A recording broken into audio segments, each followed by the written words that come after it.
एसां साफा अबेनिफ्राय मोनबोखो फाग्ला खामला लाबनो अबेनिफ्राय खामला आय' नोंसो गोसोथोयोमोन ना आंदोसो जानानै खारदों माने बरनामा नोंदोंसो आंदोसो फंबायसाया नोंदोंसोमोन बापारे आंनि जिउजों रुजुनाय लेखा गांसे औ बेसेना थाइसे औ फरायनांगोन हरसे वाव गोसोआव लाखिनांगोन थैजासे वाव ओइ आखाइ खब आखाइ खब आखाइ खब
लाजोब्बाय दै आंखौ दाय जाजोब्बाय नोंसोरो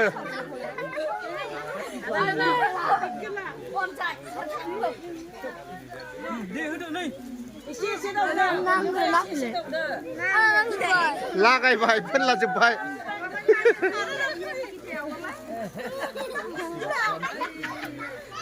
सेस मिथिबायना नै गासिनो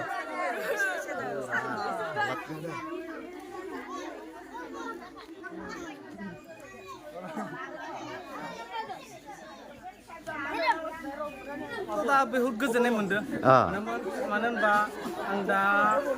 जिन्थुनिखि बानायदो नेक्स्ट बोसोरावबो आं बिदिनो बानायगोन दा फिसालाखौ आं मोजां माने बिदिनो मोजां लामायाव लांनो होननानै आसा खालायदो बरिया दा बिनि नामावनो आङो एसेबां गिदिर माने बार्थडे खुंदो 6 इयार्सनि आरो फैगोन बोसोरावबो बिदिनो गिदिर जाबावगोन नोंथांमोना आरो नुबावगोन गिदिरनि सायाव गिदिर जाबाय थागोन आरो जिन्थुनिखि आं खुंदो दा नै फार्स्ट टाइमा फिसा जाहैबाय एसे बेनो फार्स्ट टाइममोन फार्स्ट नङा बारु बियो 6 इयार्सनि 6 बार जाबाय ओमफ्राय मा होनो गथ'खौहाय बेसेबां क्लासावहाय फोरोंगासिनो दङ दा आङो बिखौ क्लास 1 इंलिश मिडियाम मबे स्कुलावहाय स्कुलनि नामा मा नाम वाव नोंनि नामालाय मा नाम वाव आदै आदा गासैबो मानो बे बार्थडेआव हेफाजाब होनानै बे बार्थडेखौहाय जाफुंसार होबाय दा साहा लोंदों मुरि लोंदों नै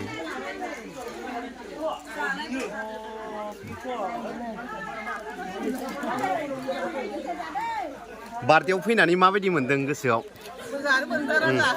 औ बरिया हा दा मालायनिखौसो जालाबायदों आरो ना बरिया सिमाङावबो नुफेराखैमोन दिनै मोगथां नुबाय आरो ना औ बरिया बे सिख्लायाव जि साफा खामोनदां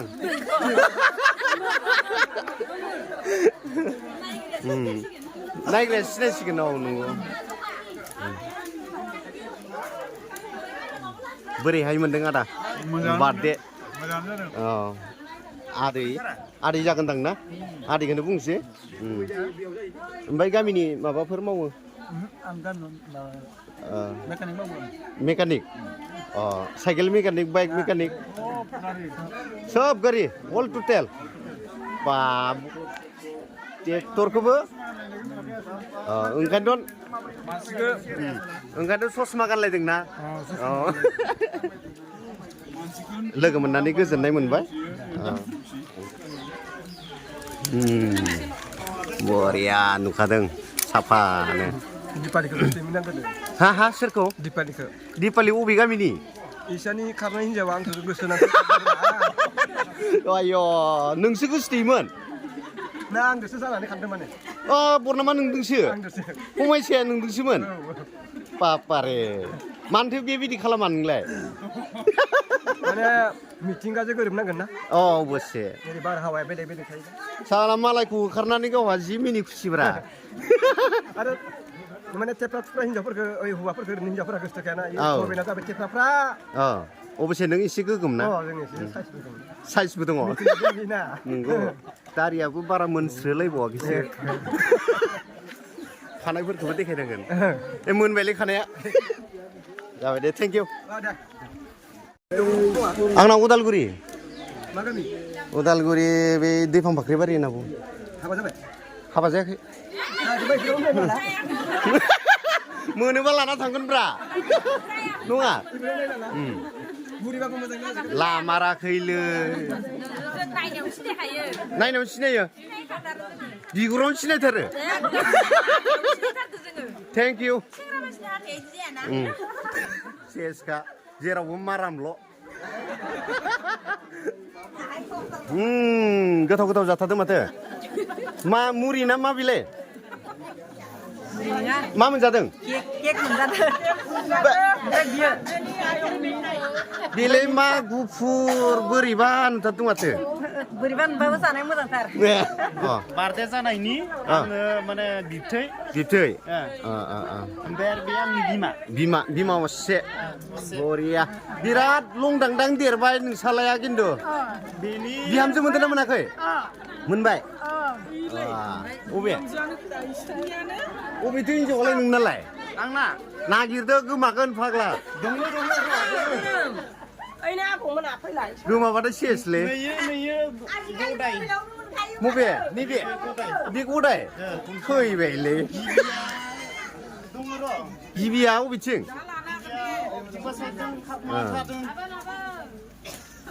दा लोगो मोनबाला खबर हो मिथिबाय एसे आन्दाज लानांगौलै गोमाबाला अबाव मोनफिननो गिबियानो जा गदायानो जा मिथिबाय एसे जोथोन ला डिएसएलआर साफायग्राखौ लानो मोनाखै आंहा सोरनि डिएसएलआरा लोगोनिसो खावनासो लाबोदों नामालै खावनासो लाबोदों नामा सिखाव नुखायो फाग्लाखौ हिनजाव लादों ना लायाखै लाबाय गथ' दंना गैया बेनो बे इसां साफा अबेनिफ्राय मोनबोखो फाग्ला खावना लाबोनो अबेनिफ्राय फंसेबो मोनथारासै बुजायासै अबसे अलिम्पिकआव थांबाथाय माने देरहाखागोन आरो ना बिराद एक्सपिरियेन्स एकदमबारे एसे सालु नुखायो मानसिखौ मबेयाव मा नाम स्कुलनि नामालाय मिलन ज्योति देलाय मेथाइया मामोनलाय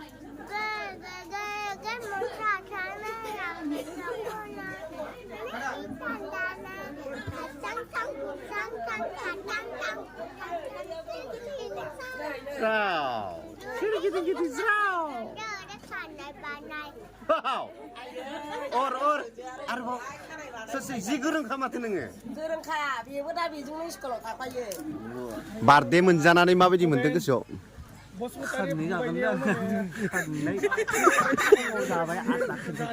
जाबावगोनसो मादों जागोन मादों हा मादों जागोन एल'ना जागोन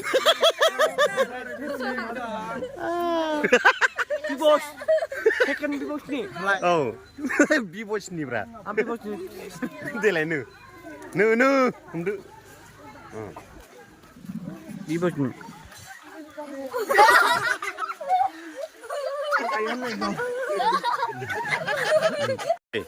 नावलाय आंखौ हिनजाव लाबाय होनना बुंबायना बिसोरो आदो बोरैबा मोनबाय आं मिथिबाय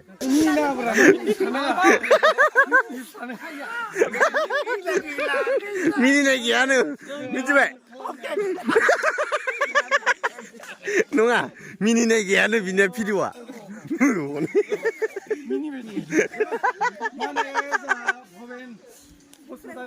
ओइ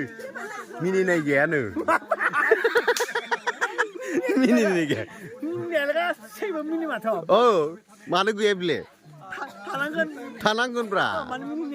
मानो मिनिनाय गैया बेले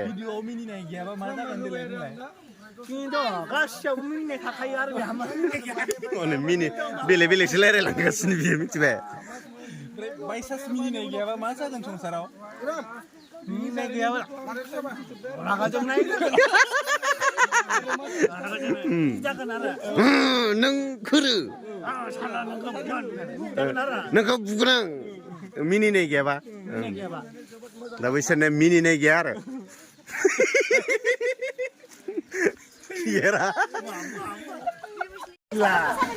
बांसिन सोरखौ लायनो सिख्लाफोरखौनो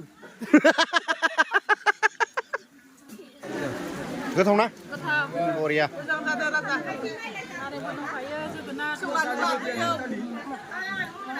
लागायना हो लाफैयाखै गोथावना बरिया मा बेदर जादोंब्रा आय अमा ना जायैया अमा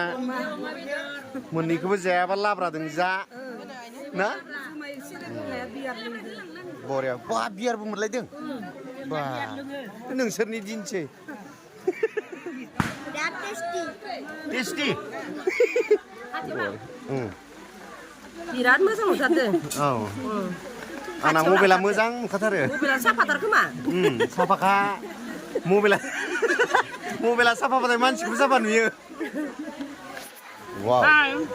नै बेदर जादो धोरोमनि बार्थडे वाव नांथाबाथाय गैया दै नांथाबाथाय गैया खिन्थु मादै नांथानायाव गैया मा नांथाबाथाय सेस गोना दोनै अबसे गोरान गुवारखादों ना गोरानबो गिसिबो लाखाजोबदों गासिबो लायदों वा सोबावबो एक नम्बर सोबावबो जानायावबो लोंनायावबो मोसानायावबो एक नम्बर औ सिमन सापरिनिखौ आं साननायमोन आरोना फेमालि आरो जमनि डाइलग कमेडि रोङादां होननानै सिरि थागुलायदोंमोन आं दा फाग्ला मोनफैबाय डेन्जार कमेडिनि बिफा गोनजासो नुखाय एक्टर नुखायो ससमाखौ मायाव लादों नुवाखै जेरबायावसो एक्टर नुखायो 2 नम्बरसो अरिजिनाल नङा बा बोरैबा स्लेट स्लुट न बा माथो पसन जायोलै बोरायबाबो हा पसन जायो माथो बैथिं हनै पसन जादों हिनजावफोरखौ जोङो दस्राबा बिराद हाबा लागौमोन औ खिन्थु जों बेबायदिखासो एसेखौ हाबा लायाखै माने मोजां दि नोङो नुवाखै मिथुन बायदिसो गोलोमस्रोलायबावदोंसो जयदेबखान बायदिसो ओरैनो हरलायबा हाथाय गोलाव गोलाव दागुं माब्रांबो जायो सोर मबेथिंनिया ओरैहाय ओरै बैथिंनिया मा गोलाव गोलाव हाथायनि गोलाव गोलाव जाखाया जाथाव लोंथाव माने नायथाव जाया नामा देखायजानो लुबैयाखै आं माने माबा सिरिसो जादों आरो बेस्राबो होमबाबो दुखु मोनलायनांला औ बैसोर साब्रैनिया माबा हाथाया बिराद गोलाव गोलावनो नुबाय मा अरस'दों ससमा गानलायदो मा बुंनो सानदों मा आं एसे मुलिबो फानो आरो मा मुलिफ्रा हायना मुलिसो नामा हायना मुलियानो जिखुनु जागोन खारफानाय मा मुलि मुलिनि दामा थाइथाम औ हामनो नांगोन सानथाम औ ओमफ्राय बेमारा गिदां खालामगोन माइल मोनथाम आं हाबिबो मोनजानांगोन दाउआ माथाम वाव ओंखाम जायामोनबाला बिथांमोनखौ आखाइ खबनो होगौमोन आङो ओंखाम जाबायना एसे कनसिडाराव थाबाय खिन्थु बाथ्राया बिराद मोजां दै बिबो बरिया मा नाम हा सारु बसुमतारी बरिया आंनिया पियार जासुला मा होनो कमेन्ट हरनानै दोन होमबानो मोनगोन डाइलगखौथ' बुहुद नांगौ माबा आंनि जिउजों रुजुनाय लेखा गांसे औ बेसेना थाइसे औ फरायनांगोन हरसे वाव गोसोआव लाखिनांगोन थैजासे वाव कारेक्ट ना कारेक्ट ओइ आखाइ खब आरो मोनसे दंबावो मुलियासो लकलि आरो मुलिनि दामा आराय आराय खिन्थु हामा बांखौबो दाराय वाव आखाइ खब नोंसानो मोसौ नांगौबा बायनो फाननो नैबेखौ लांनो हागोन मा फाननो मोसौ बायनोबा फाननो नोंसा माने मानसि गैयाबा नैबेखौ लांनो हागोन उदालगुरिसिमबाबो गहपुरसिमबाबो दाम दरायनायाव मोजां नामा मानसिया माने एखेबारे खेबसेनिफ्राय खेबनै खेबथामनि उनाव स्लिम खालायनो हागोन वाव बिथांनि नामा आस्रा मुसाहारि होनना बुंना लाग्रा नोंनो आखाइ खबना लादो बरिया थेंक इउ गाइसमोन आं नोंथां माने बेयाव फैनानै आं बिराद गोजोननाय मोन्दों माने इन्जय इन्टारेस्ट खालामबाय बिथांमोनजों गासैजोंबो आं भिडिअखौ बारा गोलाव खालामला एसेनोसै दुखु गैया गाबनायबो गैयालै बाय बाय